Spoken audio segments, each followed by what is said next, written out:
오빠는 늘 애기들의 웃는 얼굴이 세상에서 제일 좋으시다고 하셨죠. 얘는 곧 웃을 거예요.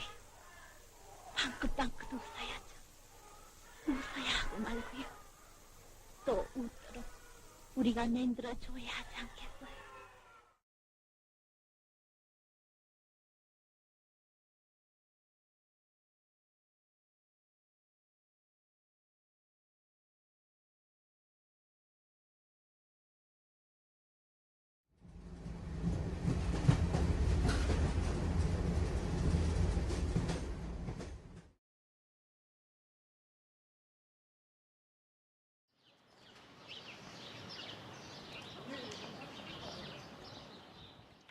At that time, Korean Peninsula was already divided into North and South Korea.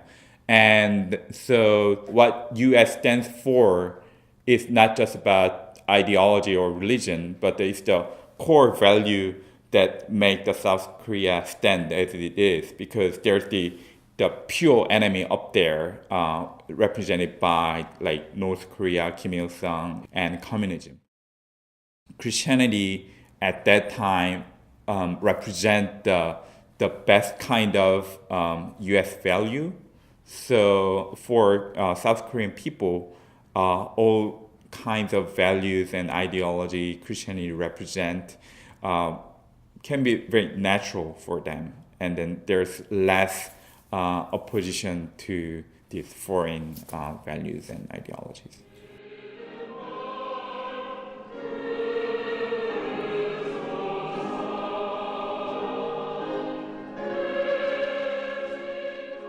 The number of Protestant Christians had increased drastically from early 60s to late 80s. This time period coincides with the period of Korean miraculous economic growth and modernization. For South Korean, Christianity represents the best kind of modernization and best kind of Western values, which they wanted to follow, imitate, and contextualize.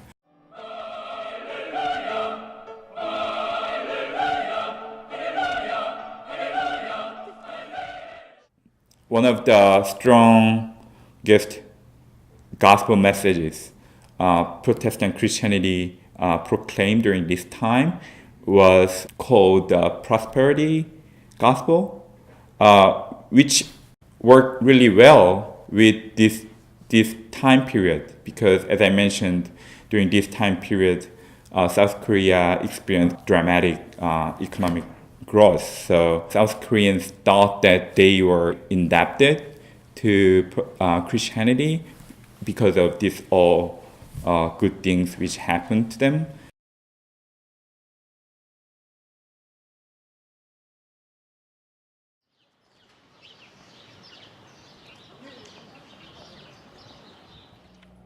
God is very strong and almighty. So I think God can change the country. God can change the person.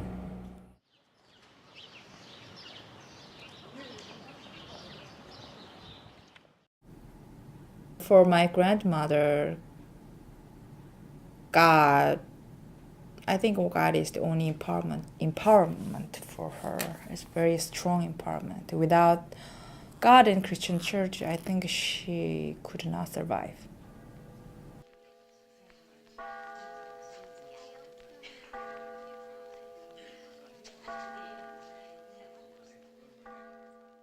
Korea was under Japanese rule before post-war period. For like 45 years, Japan was trying to control our country, and then in those process, they used Christianity to oppress Korean indigenous tradition, especially shamanic tradition.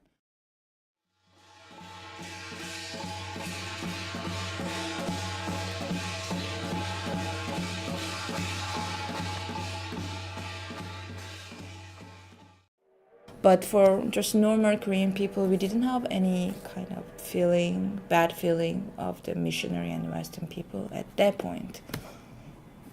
post-war period.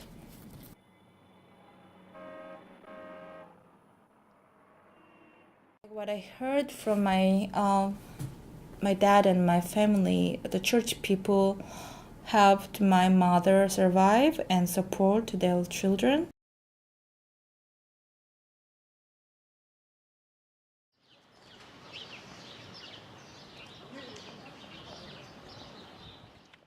And my grandfather passed away right after,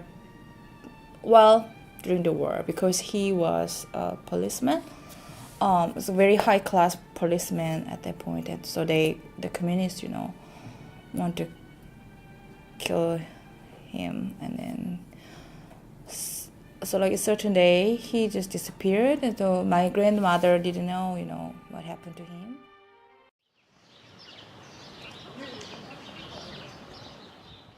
She didn't find what to do for her family's survivor. She met the pastor, the male pastor, which is very charismatic. I don't know, that male pastor influenced her a lot. For her, he was a father and husband.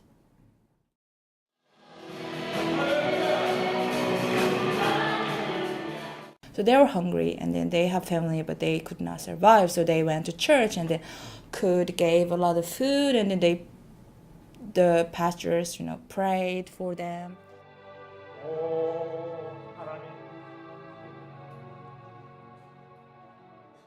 She could take some social role in church.